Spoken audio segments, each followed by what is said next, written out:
Hello guys, welcome to another video of mine.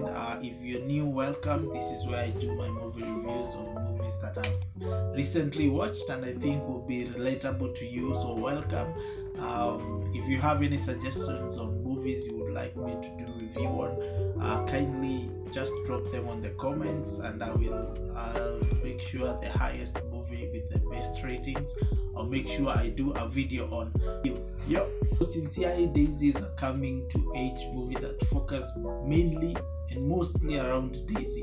So focuses on her life in terms of career, her trying to aspire to be an actress, in terms of the play she's in terms of her furthering her career to China to learn more about acting and films, and then also in that process of going to China to learn more about being an actress in film, she has now to come to learn about the financial aspect of life which she's new at. She needs to learn how money works in terms of, if I need to go to China, I need to have the money to support me while I'm in China.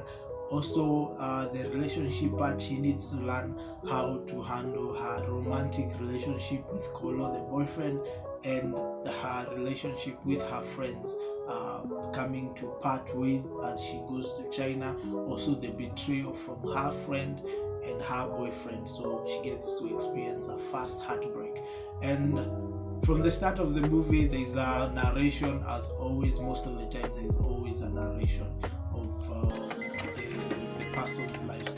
Mi naitwa Daisy, and I can confidently say that my life is turning out just right. I passed my KCSEs, and now I'm plotting world domination with my best friends Amina and Lisa. And then there's my boyfriend, Kolo. So we get to see her life, so it's perfect in the sense that from her point she is at life, that life would be perfect. She scored the highest in KCPE, I think, and then now she's KCSE, I think it should be KCSE, and then now she wants to, she thinks her life is perfect. She gets a good school, she gets a good grade, she gets a good school, she gets a good job, she lives a dream life, she has a dream guy, she has a dream friends that support her all the way. She thinks that life is just a bag of rainbows of some sort, and then we get to experience her lose most of the things that she thinks are perfect in her life. Starts with the issue of having the boyfriend having issues, the issues of her going to China from her parents' side, and also from her finance. The best thing I would say about these movies are the actors. The elder actors, they are well experienced in this, since I've seen them in several movies. They are very good. They know how to create a certain feeling that they needed to put in this movie, especially the grandma played by Muthoni. She builds this up well. She's the voice of reason in this movie in terms of how some certain things are handled. I think that's why she was there, because she's a bit elderly and she's able to understand. Because if we just took the movie by Daisy's perspective, it would be very boring, because some of the things that she's facing are very childish, I would say, in terms of an elder person perspective. And when you're watching it without Muthoni in the picture, the grandma, you tend to think that it's a very childish movie, because this girl, at some point you feel like she's entitled. She has a play, she thinks that she was supposed to be the lead in that play because her boyfriend was also the lead, so they will be the couple and they were going to do this play. They're going to become famous couples. It's a bit childish in terms of her thinking, and she feels entitled. That the point that she loses the lead actress role in the play, she storms out of the theater like it was hers. It was not hers. And while you're watching the movie, you get that feeling that she feels entitled since she thinks life is supposed to be perfect, and I think that's what the director was going for. And then that's when the grandma comes, and when she's experiencing heartbreaks, and tells her that this is life, you win some, you lose some. And for me, that was super powerful on that side, especially on the grandma's advice to her, because that was going through my mind. I was thinking, like, you're feeling very entitled by the things you're asking for, and it's very wrong. It's something we have as a generation. We feel entitled to stuff. The parents to her have a very good relationship, a perfect relationship and not so perfect. They have their issues, but you see them work around them. Weirdly, in this movie, they had the best character development, and it's called Sincere Daisy, because we get to see them facing financial issues, facing hurdles of their daughter, their only daughter, now going to China and possibly leaving them for a long while. And then we get to see them have issues like parental issues, like the mother to the wife comes, and then she's a bit biased when it comes to how she treats the husband. So in my sense, the parent relationship was well built than any other relationship in this movie. It was very well captured. We get to see the heartbreaks. They stop talking to each other for a while, but they make up, and they are very good. They have the strongest relationship in that, even better than Kolo and Daisy, because theirs is just there. It's just there. I think the director was trying to show it, the differences between the relationships. But yeah, I love that about this film. Now the negative part is the plot, the script is too shallow. It's everyday life, it's everything. It's a good thing that it's something you can relate to, and it's a bad thing because it's something you can relate to. So it means there's nothing out of the ordinary. On my side, the biggest blow that would have come from this script would be maybe one of the parents dying. This would have broken so many people's hearts. It would have made other people cry even watching this movie. It would have brought a lot of feelings and made everything that Daisy was going through more emotional, more emotional in terms of her decisions. So if Daisy loses a parent and then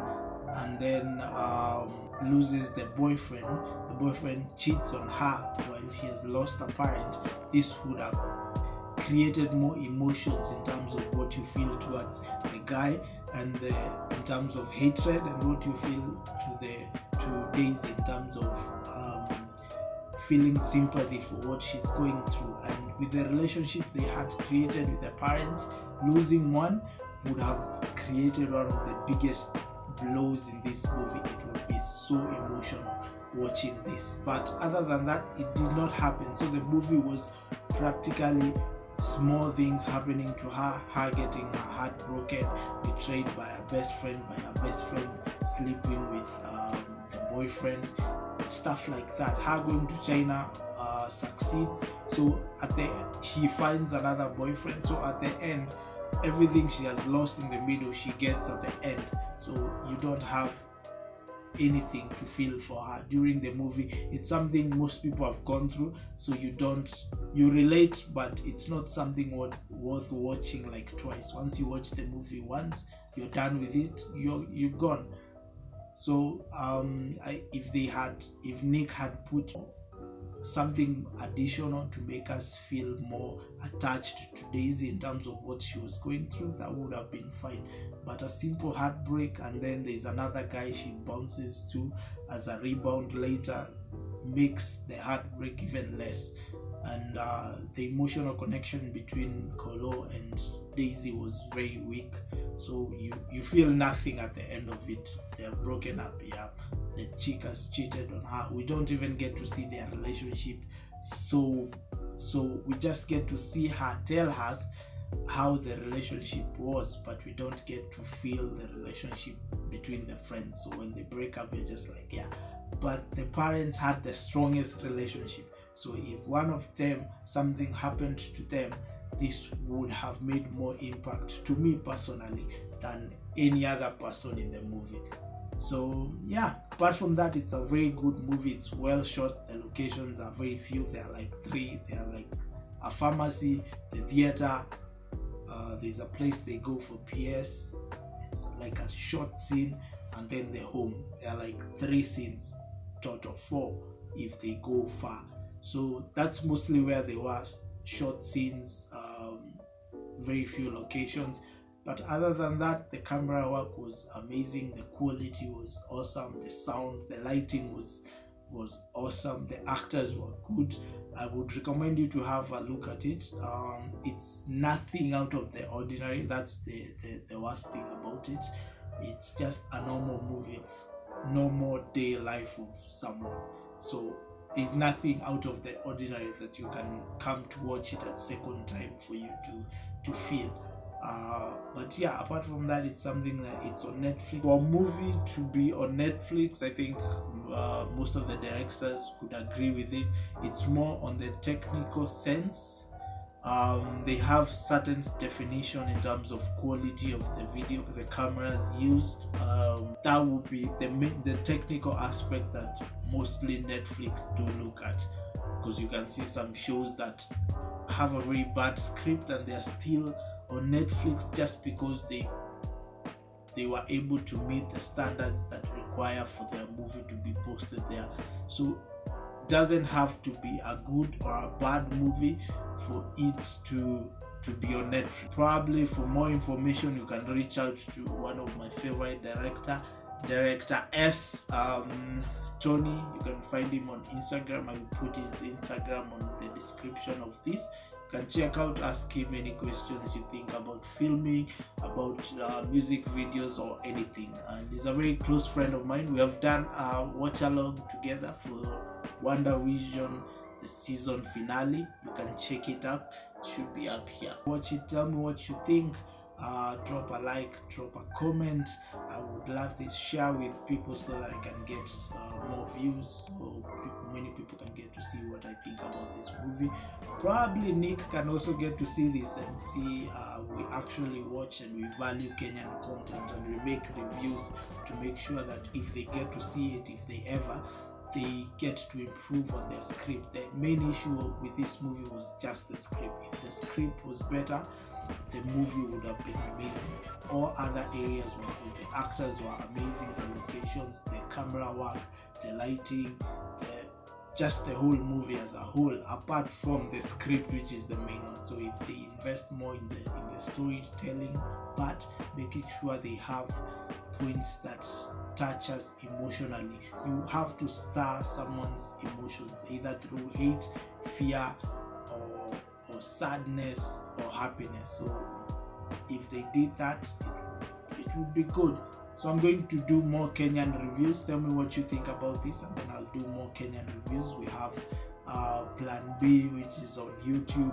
We have You Again, also by Nick. So I think I'll be doing that. But before that, I have a few movies I've watched out of the Kenyan target, so it's more international. So I'm going to make a few reviews on that and then get back to the Kenyan content.